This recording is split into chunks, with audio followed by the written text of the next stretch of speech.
Aujourd'hui, on va se plonger dans l'histoire d'un véritable héros de notre corps. Un héros un peu méconnu, le globule rouge. Et son histoire, elle est la clé pour comprendre des maladies du sang qui sont assez complexes. C'est un voyage fascinant qui nous attend, alors allons-y. 120 jours, voilà, c'est la durée de vie normale et saine de ce petit livreur d'oxygène si essentiel qu'est le globule rouge. Mais la question c'est, qu'est-ce qui se passe après? Le 121e jour, c'est la fin de tout ou le début d'autre chose? C'est une règle d'or. Pour bien comprendre ce qui ne va pas, il faut d'abord regarder comment ça marche quand tout va bien. Alors, commençons par là. Le cycle de vie tout à fait normal de ce courrier de l'oxygène, de sa naissance jusqu'à sa fin, qui est, on va le voir, totalement programmé.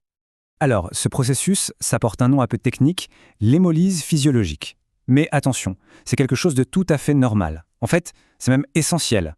Imaginez, un globule rouge vieillit, son matériel s'use, et bien le corps, de manière très ordonnée, le retire de la circulation. Ce n'est absolument pas une maladie. C'est le programme de recyclage interne du corps et il est incroyablement efficace. Et c'est là que ça devient vraiment fascinant, c'est l'efficacité de ce système. Absolument rien n'est perdu, les vieilles cellules, hop, elles sont captées, leur chargement si précieux, l'hémoglobine, est démonté pièce par pièce. Le fer, il est tout de suite récupéré pour fabriquer la nouvelle génération de cellules. Même ce qu'on pourrait considérer comme des déchets est transformé pour être évacué proprement. C'est un cycle naturel, une mécanique parfaitement huilée. Bon, ça, c'est le scénario idéal. Mais que se passe-t-il quand cette belle mécanique se grippe? Quand ce cycle parfait est brisé? Quand la vie de ces cellules est brutalement écourtée, non pas de quelques jours, mais de plusieurs semaines, voire de plusieurs mois? Là, on entre dans ce qu'on appelle l'hémolyse pathologique. En gros, les globules rouges meurent bien avant leur date de péremption. Et la cause peut être de deux ordres. Soit un problème interne, une sorte de défaut de fabrication de la cellule elle-même, soit une attaque qui vient de l'extérieur, une véritable agression. Et cette destruction, elle peut se manifester de deux manières très différentes. D'un côté, on a une destruction plutôt lente, chronique, qui se passe un peu en coulisses dans des organes comme la rate. Le corps arrive à peu près à gérer, mais ça laisse des traces comme la jaunisse. Et de l'autre côté, imaginez une destruction brutale, aiguë, une sorte d'explosion des cellules en pleine circulation sanguine. Là, l'hémoglobine se libère partout et les conséquences sont tout de suite beaucoup plus violentes.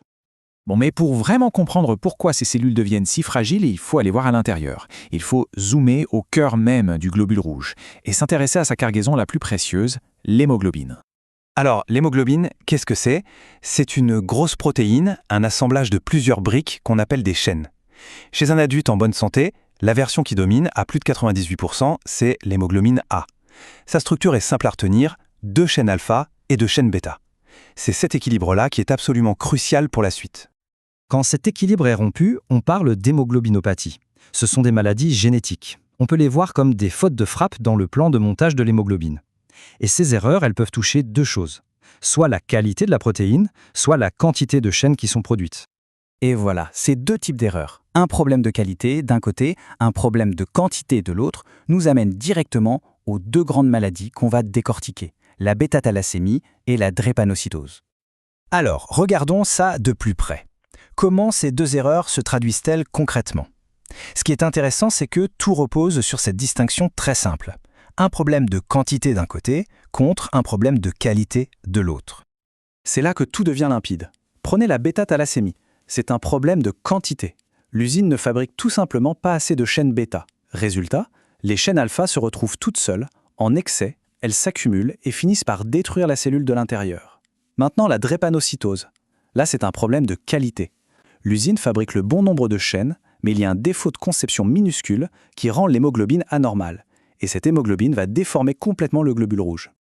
Les conséquences de ce problème de quantité dans la thalassémie sont visibles. On a ce qu'on appelle la triade classique. La pâleur à cause de l'anémie, la jaunisse à cause de la destruction massive des cellules, et puis la rate qui se met à grossir parce qu'elle est complètement débordée. Le corps se bat tellement pour produire plus de globules rouges qu'il va même jusqu'à déformer les os du crâne et du visage.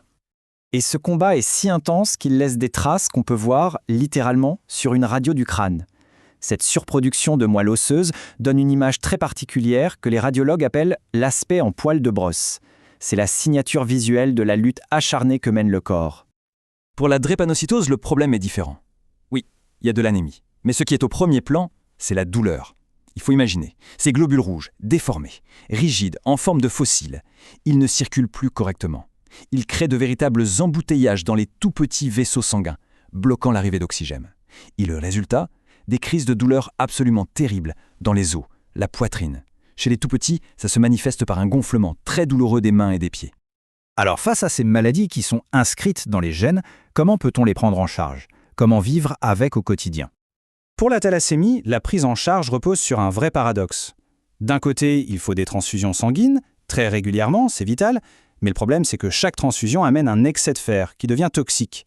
Il faut donc un deuxième traitement en permanence pour éliminer ce surplus de fer. C'est une gestion de tous les instants, où la seule option vraiment curative reste la greffe de moelle osseuse. Pour la drépanocytose, la gestion, c'est avant tout de la prévention.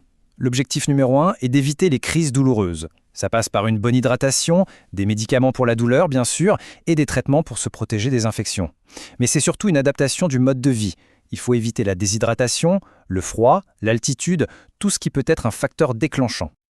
Et on termine sur une question qui ouvre sur l'avenir. Ces maladies sont écrites dans le code génétique. Mais aujourd'hui, avec les thérapies géniques, est-ce qu'on pourrait un jour avoir les outils pour aller corriger ces fautes de frappe directement à la source? Pourrait-on, en quelque sorte, réécrire l'histoire de ces cellules dès le départ? C'est une question vertigineuse et la réponse dessinera sans doute une partie de la médecine de demain.